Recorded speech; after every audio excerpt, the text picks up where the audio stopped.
Hello everyone, welcome back to my YouTube channel. Please like and subscribe. Over 75% viewers of my channel have not subscribed.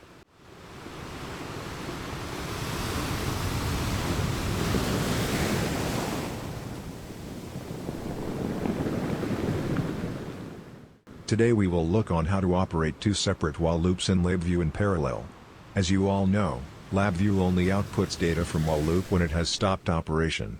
So it's not possible for two while loops to communicate data during operation. Let's see how we can change that. Here I have placed two while loops on while. Let's give it a simple operation to run.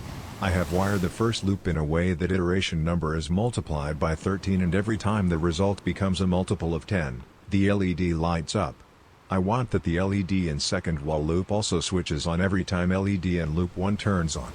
For this to work we need local variables. Remember that local variables only work within a single VI. Switching the local variable to give output every time the LED turns on. Connect it to the second LED and now it will also switch on with the first LED.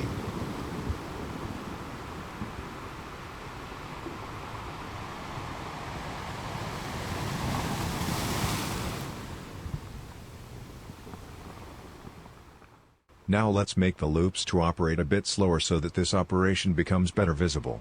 I have added a wait function. Remember that you need the wait function of loop 2 to be smaller than loop 1, so that loop 2 actively reads the state of LED.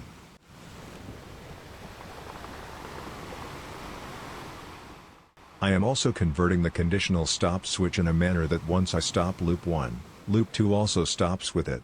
Use inf local variable for this purpose as well. Works like clockwork.